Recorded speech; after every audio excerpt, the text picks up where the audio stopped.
Shivaya Namaha.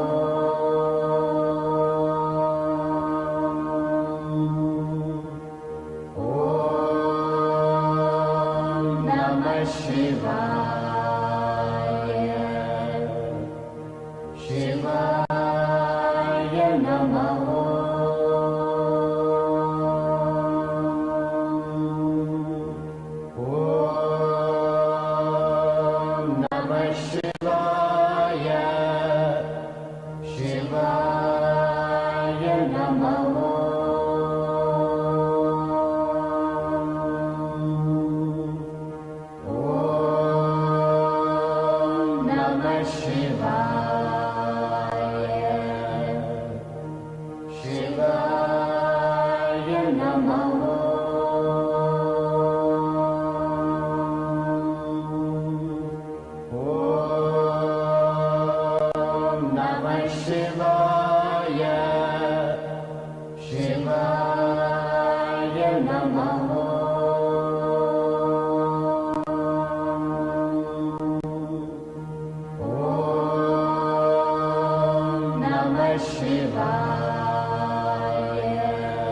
Thiruvathirai தீனமன்று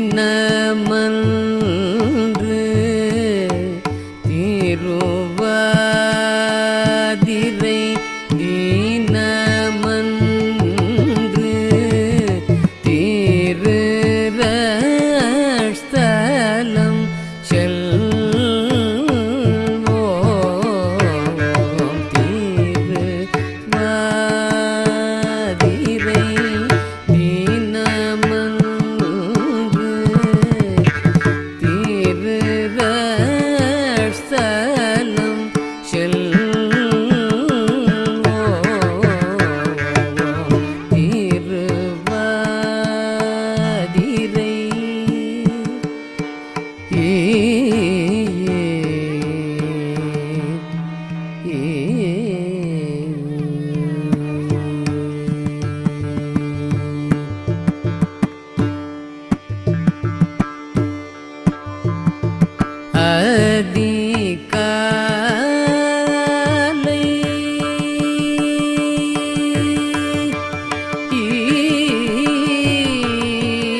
Thiruvathirai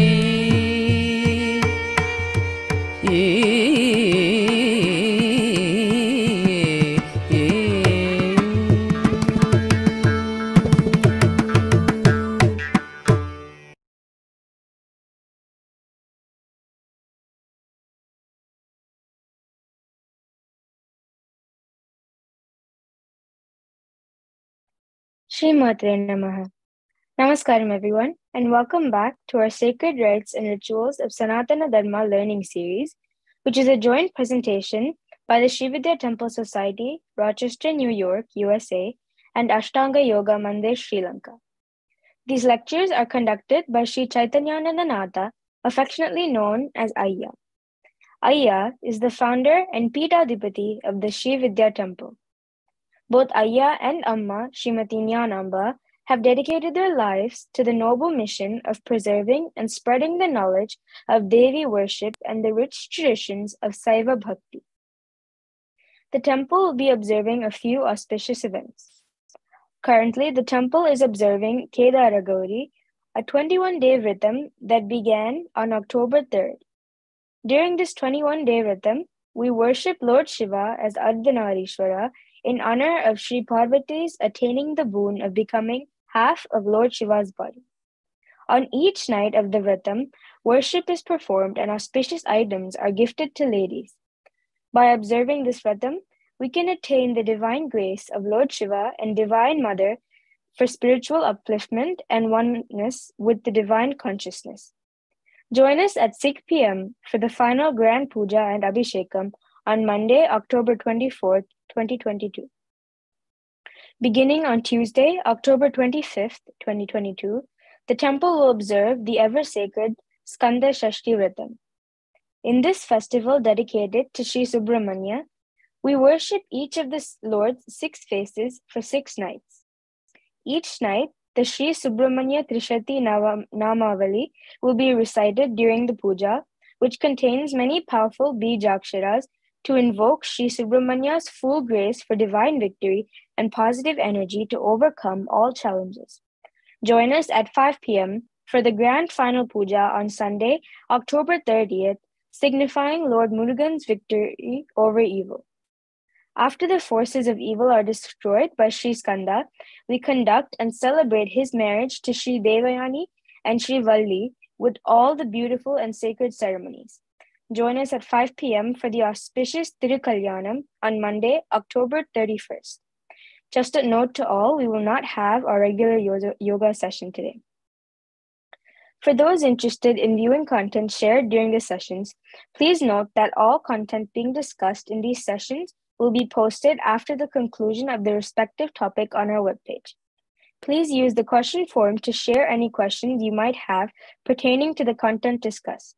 For those viewing our live stream, our question form can also be found on our webpage, which is srividya.org/aym-lectures. At this time, we will hand it over to Ayya to begin today's session.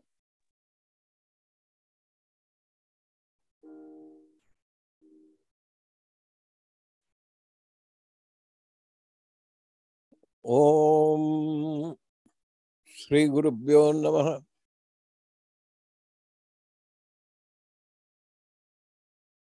Hamsasya soham hamsaha hasakafrem hasakshamalavarayom hasaum sahakshamalavarayim sahau swarupa nirupana hetave swagurave Sri Annapurnamba Sakita Sri Amritanandanada Saraswati Mahapattaraka Mama Sri Guru Sri Padukam Pujayami Tarpayami Namaha. Namaskaram everyone. My humble salutations to my esteemed Sri Guru, Sri Amritanandanada Saraswati of Devipuram, India.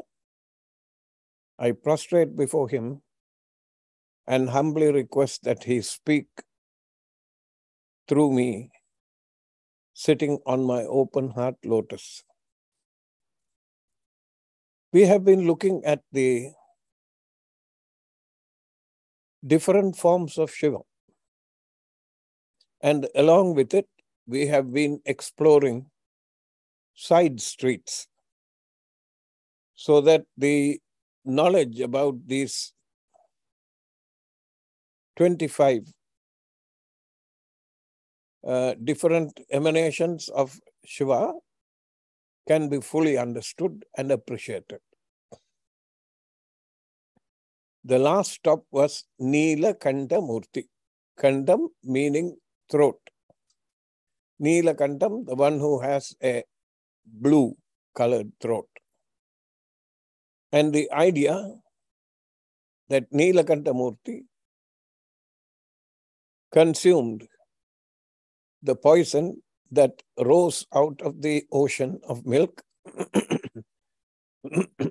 when it was churned by the Devas and Asuras using the Meru and Vasuki, the snake. And when the mountain started to sink, Mahavishnu, the all-compassionate, took the form of a tortoise and went and sat under the mountain so that it would not sink anymore. And the Devas and the Asuras continued to churn the ocean.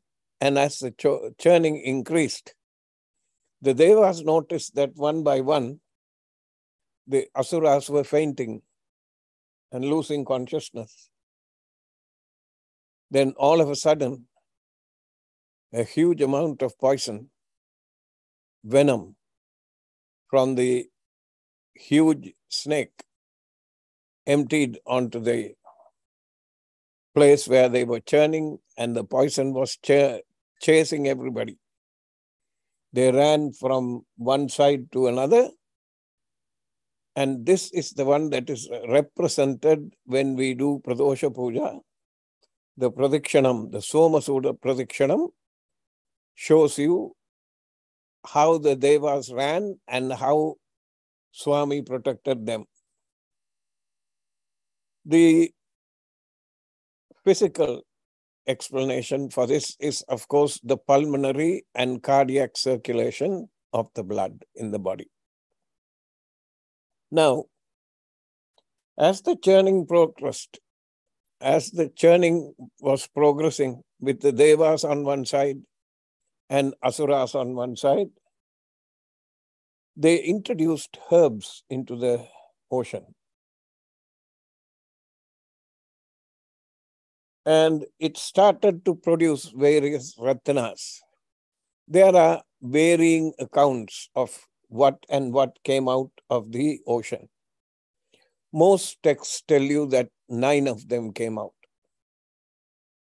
But the real number is 14. There were 14 of the so-called ratanas, meaning gems that came out of the ocean. And they were Chandra, we have seen some of them, Parijata, Airavada, Kamadhenu, Madhira or Varuni, Kalpavriksha, Apsaras, Uchairavas, Goddess Lakshmi, Panchajanya, Vishnu's mace and bow, various gems like Kaustuba and Chintamani, Dhanvantri and Amrita. Now, the various things that came out of the ocean, we saw what happened to some of them.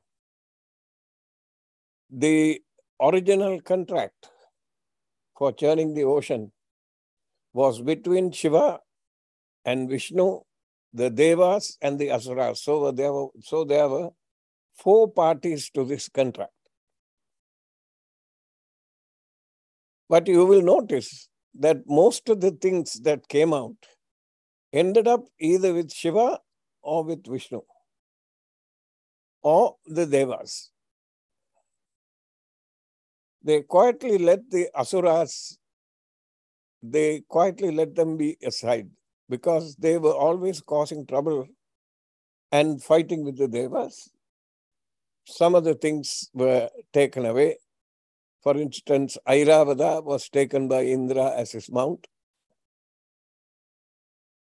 Chandra was taken by Swami and placed on his head. Parijata was taken again by Krishna. And from Krishna, Parijata was taken originally by Devendra and placed in his kingdom, in his city that is called Amaravati. I name these places because I want the next generation that is going to run the temple to know these names. You just cannot say Devendra's capital. Devendra's capital was called Amaravati. There are references to Amaravati in Arunagirinathar's Tirupugal and Kandar Langaram and Kandar Anupudi, where he says Amaravati Kavalane, the one who protected Amaravati is Subramanya. So from Amaravati, Krishna took the Parijata tree and took it to Bhuloka. And Devendra was angry because it was taken away from him. So he cursed the flower. It is supposed to produce flowers that will pervade the three lokas with the perfume. And once it blooms, it will never fade. Angry that it has been taken from his capital, Amaravati, Indra cursed it, saying that if it blooms, it will perish the same day. It will wither away. So these are some of the side stories that are not normally told to people. Now, there was one other that came. Madira. She's also called Varuni. If you notice, even in the Sahasranamam, Lalita Sahasranamam, there is a line that goes, Varuni Madavihpala. Varuni is the goddess of liquor, wine. When she came out, the Asuras claimed her. Because they were into enjoyment, sensory enjoyment and material accumulation of material goods, they claimed her. But Varuni, who eventually became Varuna's wife, that's why she's called Varuni. Her original name was Madira.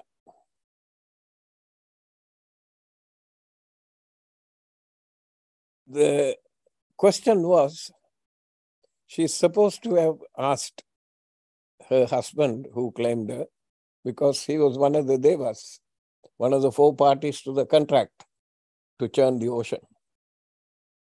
She asked the husband, what is my role? And he did not know how to answer her.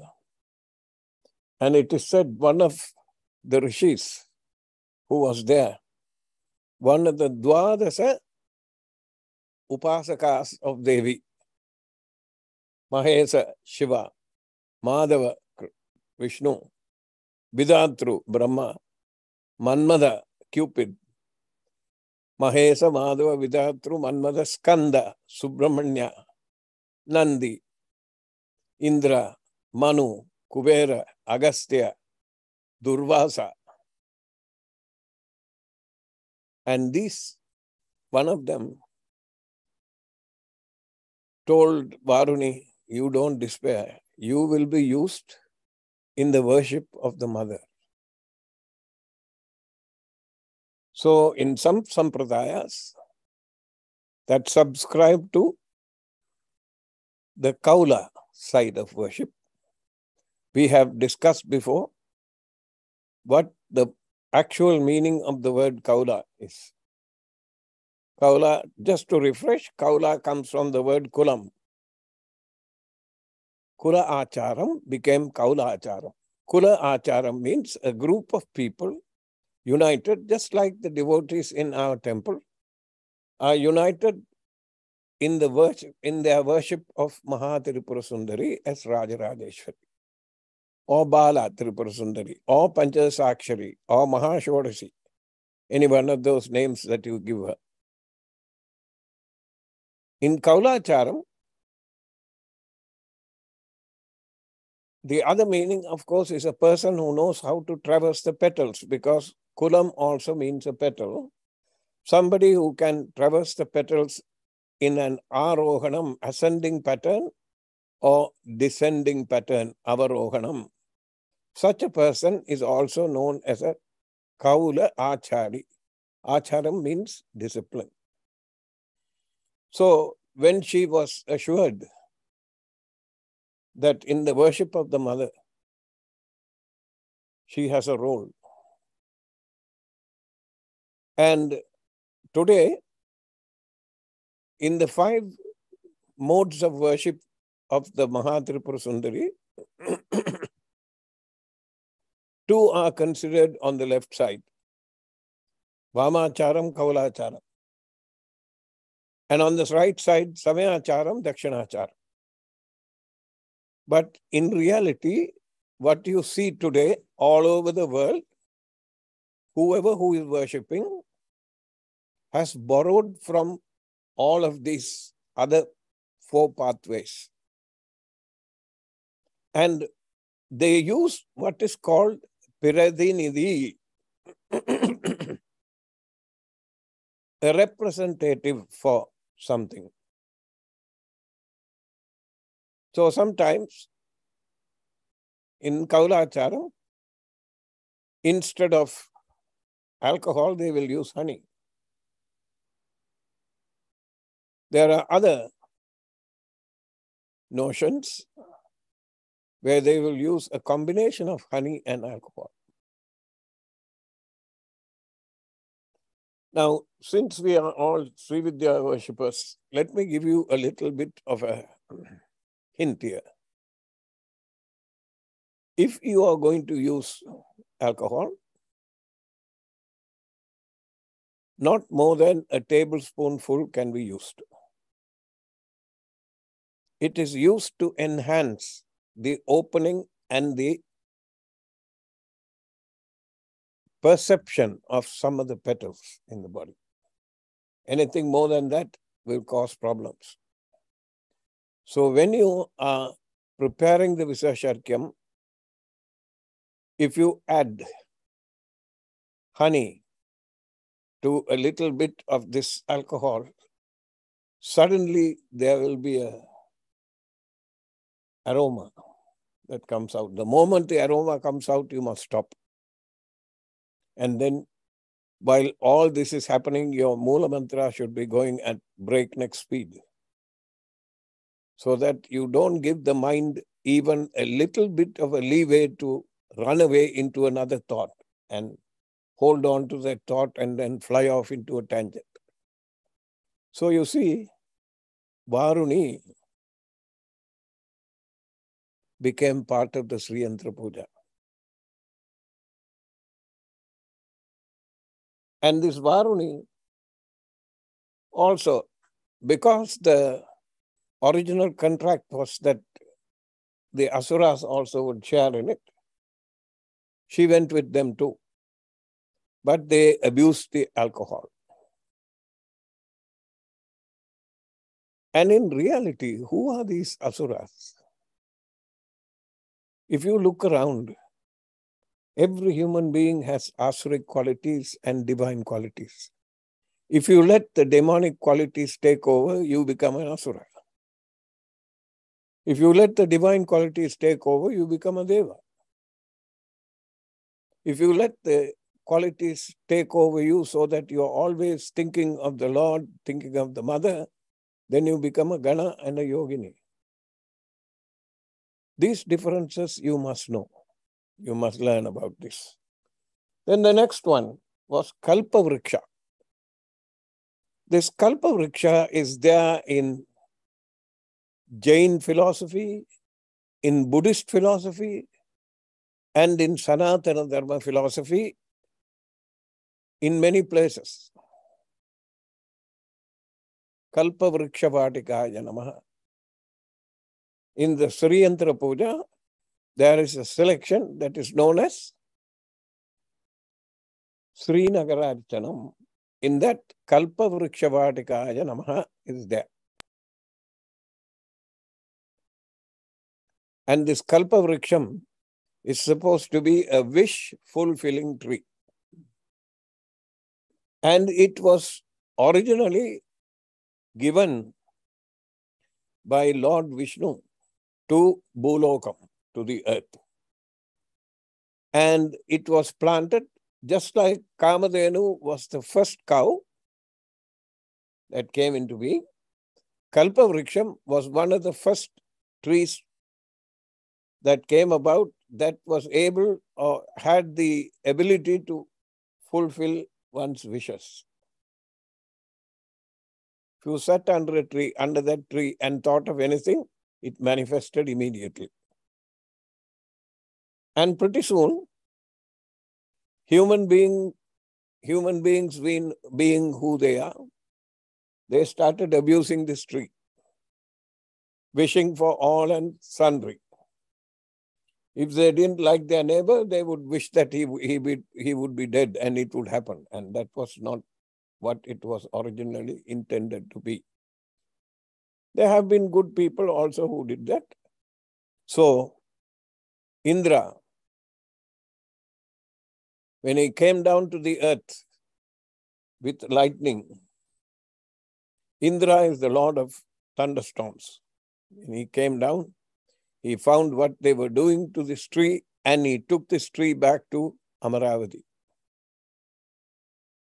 Now, what is not known is there are 5 Kalpatarus. Back home, from where I came, and when we were growing up, there was a Tamil Vadyar, a teacher by the name of Kumaresan. And he is the one who first instilled the idea of Panchadaru in me. In the course of explaining something, he talked about the Panchadaru that is prevalent in our area of the island, which is the northern part, and which was replete with red soil, black soil, and limestone. And this Panchadaru was Aal, banyan tree, Vale, neem tree, Ma, mango tree, Pala, jackfruit tree, Arasu, people tree.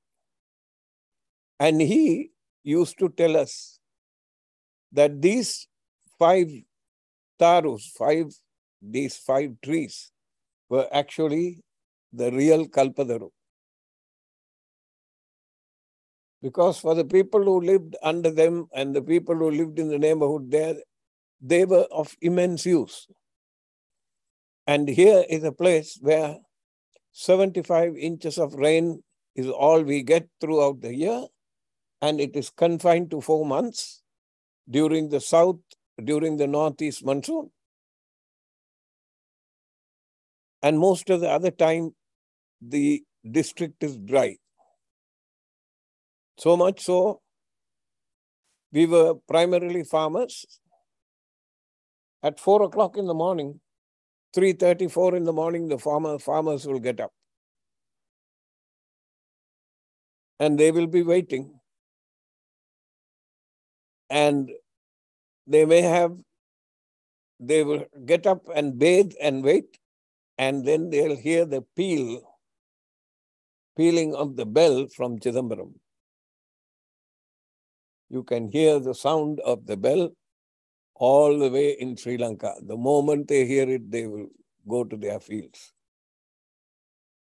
So you see, the Panchataru were actually the Kalpatarus for us. Later on, when I started reading, I found out when Indra took the Kalpadaru to Devendrapuram or Amaravati and planted it there, it started to flourish again. There were other Kalpatarus. They were called Mandana, M-A-N-D-A-N-A. Parijata. That is also called the Kalpavriksha. Chandanam. Chandanam, these days we think that it is sandalwood, but it is a kind that I would call Ahil Chandanam. Ahil Chandanam is supposed to be even more, even more perfumed than Chandanam. Then the next one is called Hari Chandanam and Kalpavriksham. So Mandanam, Parijatam, Chandanam, Hari Chandanam and Kalpavriksham. These trees are supposed to be flourishing in Devendrapuram or Amaravati, and Indran, according to the original contract, he laid claim to this one. The next one is very interesting. The Apsaras came out of the ocean. And the moment the Apsaras came, the Rakshasas, the demons, the Asuras went berserk. They were running after this one and that one. And these divine beings are the feminine equivalents of Gandharvas. Gandharvas are musicians, divine musicians. And these feminine beings are well versed in the fine arts like dancing, playing of the lute, and all of them. See, it says Apsaras chose Gandharvas as their consorts since they had good compatibility, as they were blessed with fine art for singing and dancing. Among the Apsaras, Ramba, Urvashi, Menaka, and Tilottama were really popular for their mastery over the arts and took refuge in the court of Indra at Devaloka at Amaravati.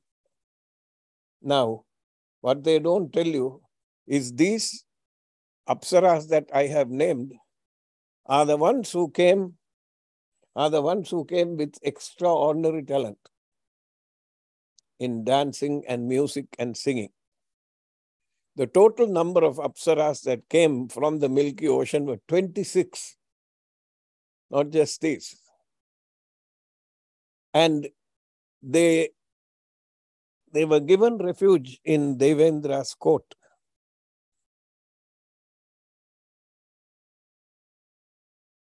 On a condition. So they had to sign a contract with a condition with Indra. Indra said, if I want to send you somewhere, you must go. No questions asked. So Indra is a political appointment.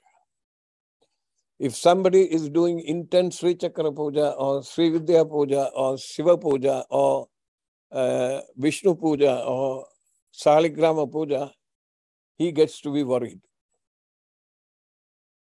And he will, this is his final weapon. Before that, he will send other things to distract you.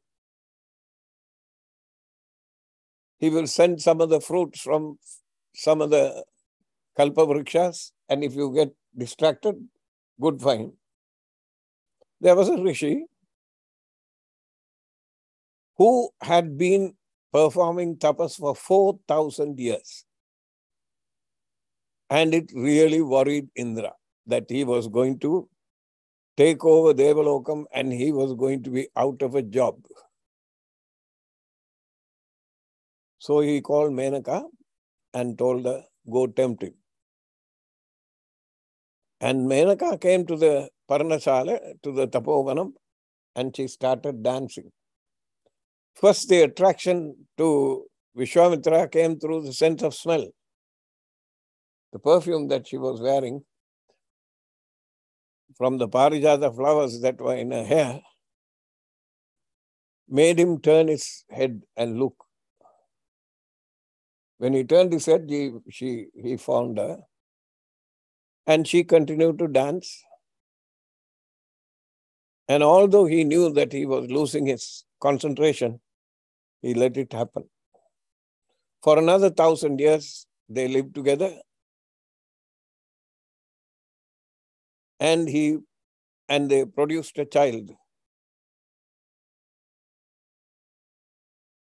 They produced a daughter.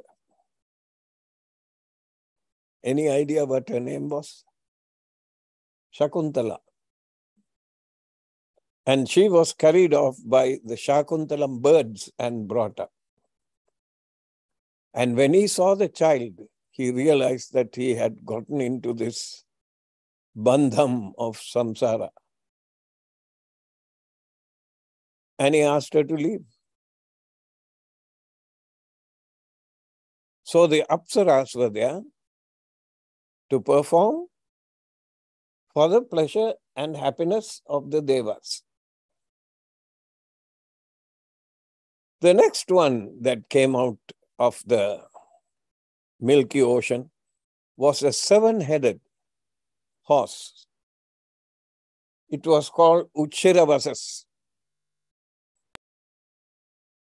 Just like Kamadhenu was the first cow that came out, Uchiravasas was the horse that preceded all the other horses.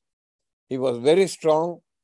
He had 7 heads and he had a set of wings. He could fly anywhere and he was extraordinarily strong. And when he came, one of the Asuras laid claim on him.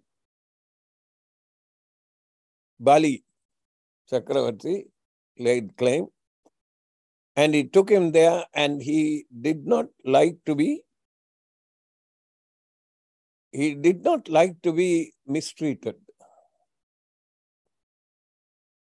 And Bali Chakravarti, being an Asura, some of those tendencies started to show up.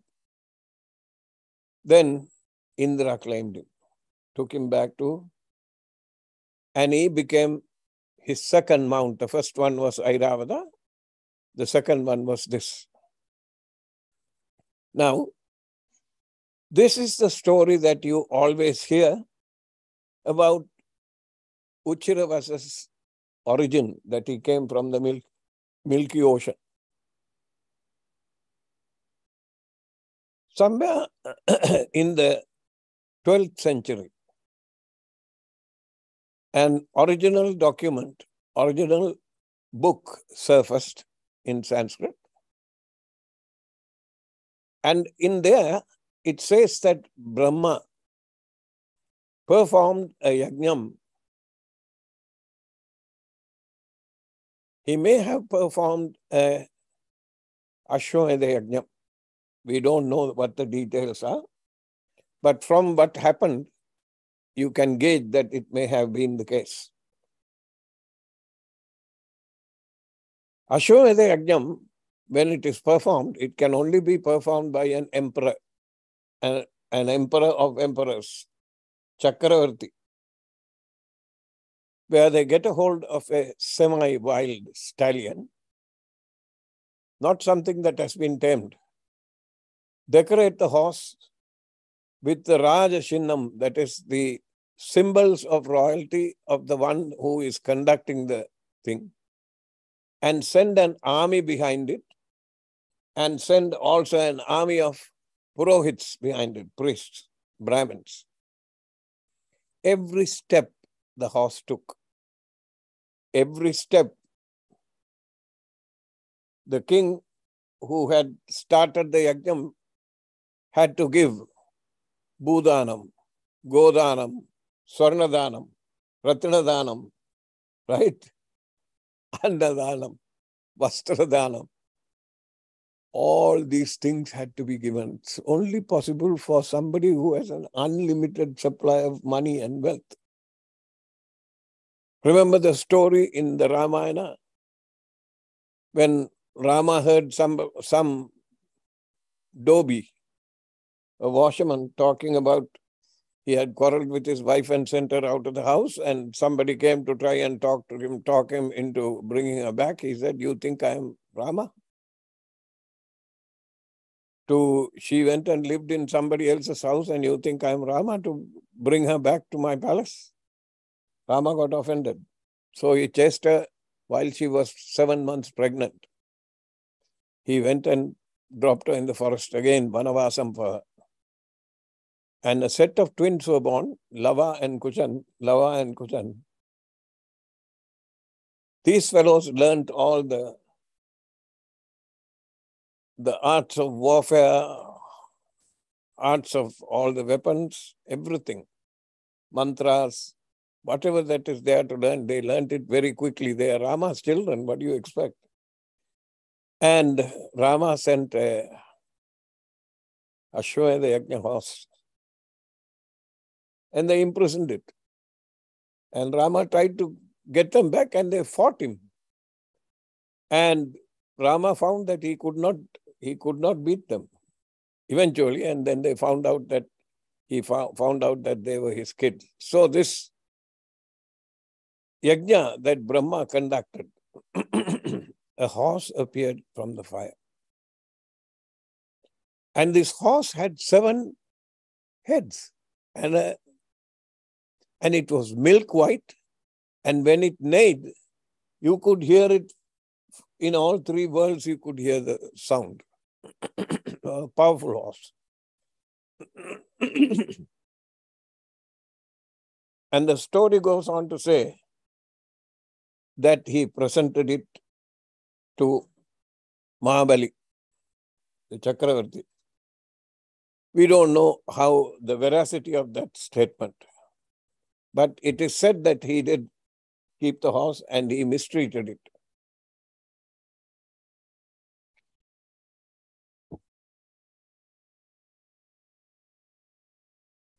Now,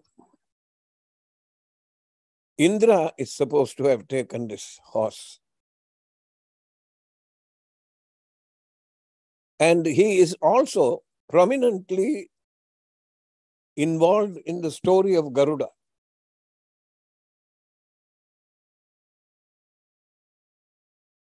There was a conflict between 2 sisters, and he was involved in that.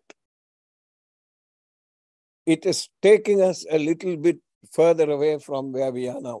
So I think I will let you do your own research. The next Ratnam that came out of the ocean of milk was the most beautiful damsel you would want to find. She had a shank and a chakram in her hand, and she also had a gadayam, and Mahavishnu claimed her as his consort. This was Mahalakshmi who came out. Then, from the ocean of milk, Goddess Lakshmi, the divine consort of Lord Vishnu, she forms the trinity of goddesses along with Goddess Parvati, Goddess Saraswati.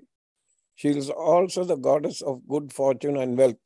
Since Lord Vishnu is the protector of the realm, Goddess Lakshmi chose him as her husband to bless the realms with good fortune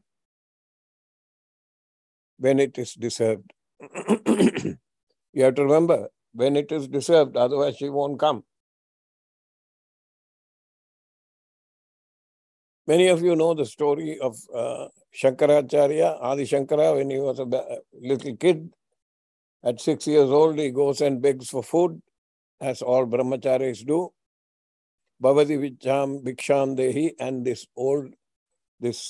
Brahmin lady comes out, and she is really ashamed that she has nothing in her household to give him. That day, the previous day happened to be Ekadasi, and that is the day, one day after the Ekadasi, when they break the fast, her husband had gone to the river to bathe and come. She found a shriveled up amla in the house. She kept it because he has to eat something to break the fast. And with tears in her eyes, she dropped it into this divine child's patram, Bhiksha Patra. And the all-knowing Shankara immediately knew what the problem was. And it is said that he closed his eyes and reached the abode of Mahalakshmi and pleaded with her, saying, help this poor woman. And Mahalakshmi said she doesn't deserve it. She and her husband have been, in so many births, they have been misers of the first degree. They have not been helpful to anybody. From children to cows to other animals to other people, they have been miserly. So she doesn't deserve it. And Shankara argues with her. See, when these Brahmin children, when they are sent to the Gurukulam, there are some things that they learn. Vyakaranam, Darkam,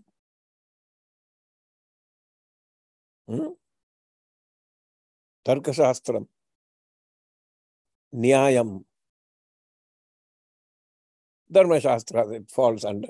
Nyayam is logic.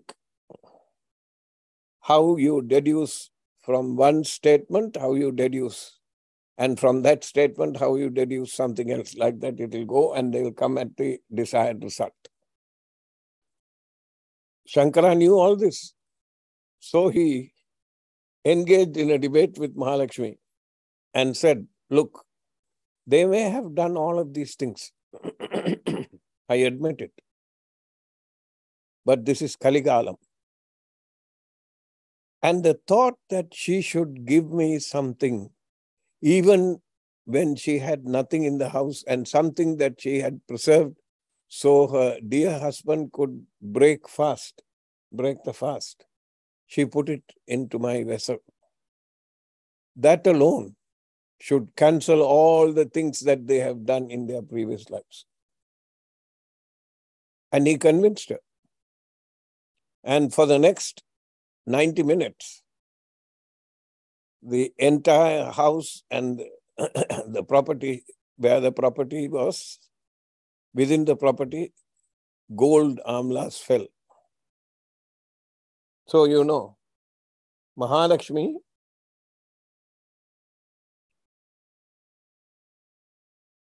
was convinced by Shankara to help a fellow human being, not another divinity.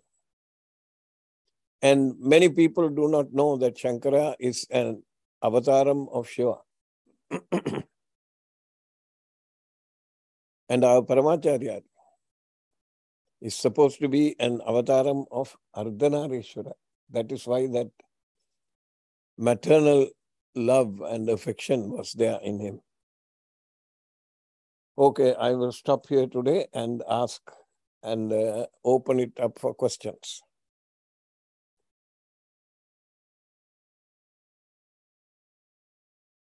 No questions have come? Okay. The next one, then we will go on until 9 o'clock. The next one that came out of the ocean was a conch. It was called Panjajanya.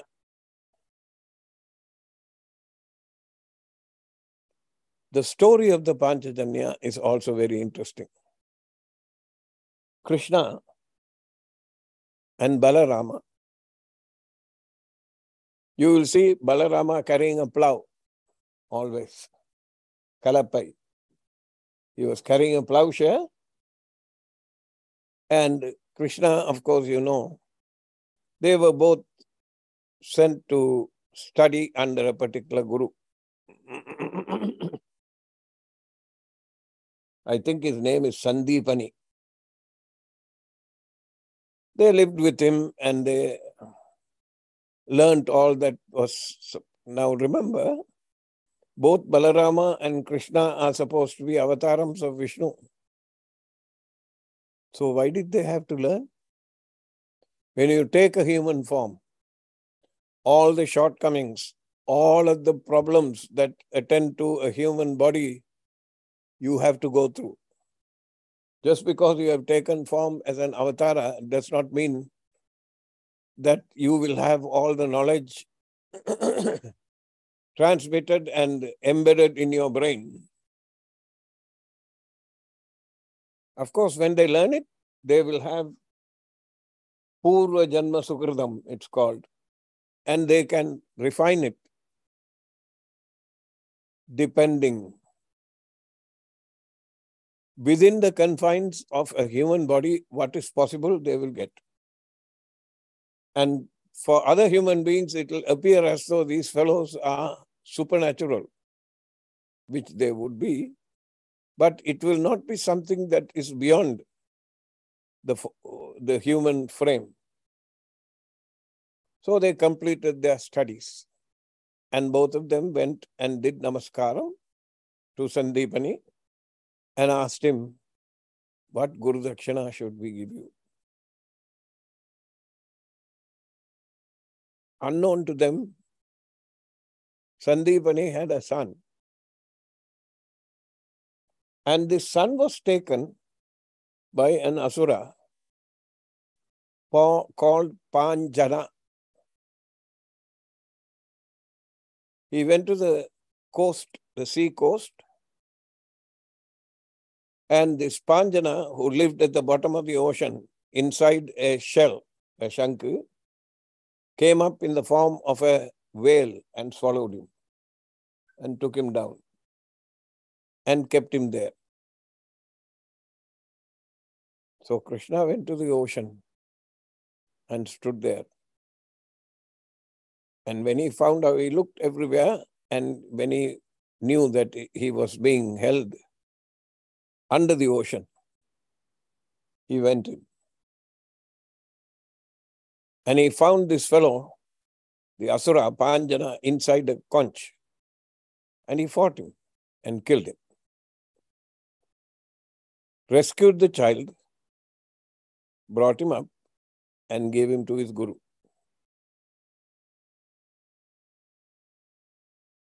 And along with giving the son to the guru, he also told him,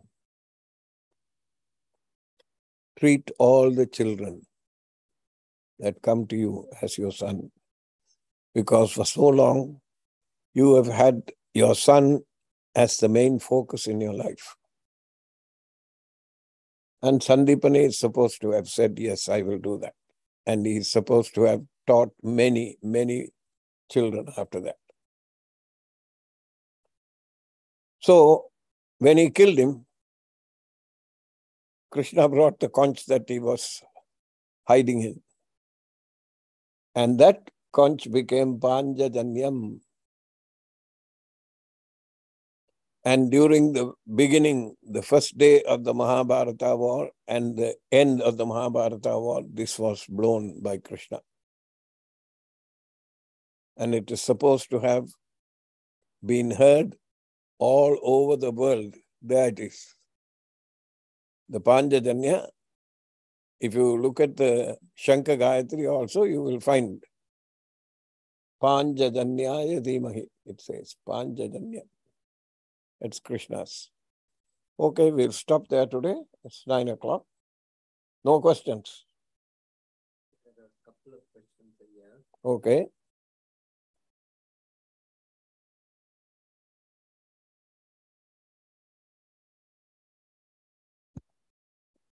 Yeah, one question is there a mapping of the 14 Ratnas to either the chakras or the worlds? Not to my knowledge. I haven't come across any document or any book that maps them to the chakras.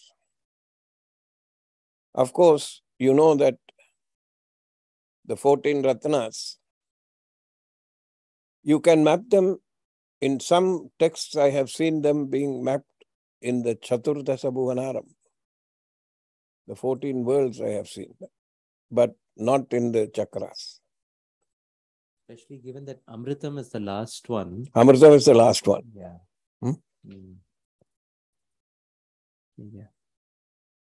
And the other question, is there a relationship between Uchiravas, the seven-headed horse, Mm-hmm. and the horses of Surya? No. The horses of Surya are 7 different horses. Uchiravas is a horse with 7 heads. Okay? And they are the colors of the rainbow. Vibgyor. Each horse had that. And during the time, there was this argument between Garuda's mother and another woman. She was an asura. This horse is milk white. And they had a competition amongst themselves. The competition was, if Garuda's mother lost, she would be a slave to the other one. If the other one lost, she will be a slave to Garuda's mother. And that woman had asuric children. They went and hung on the horse's tail. And it was pure white. But because the asuras were black in color, it appeared as though the horse had black colored tail. So Garuda's mother is supposed to have lost the thing, and until she found out that they had cheated her, she became a slave. And when she found out, Garuda took care of them. Okay? That's all right. Okay. Thank you. We'll see you sometime later. Thank you. Enna bore adichu?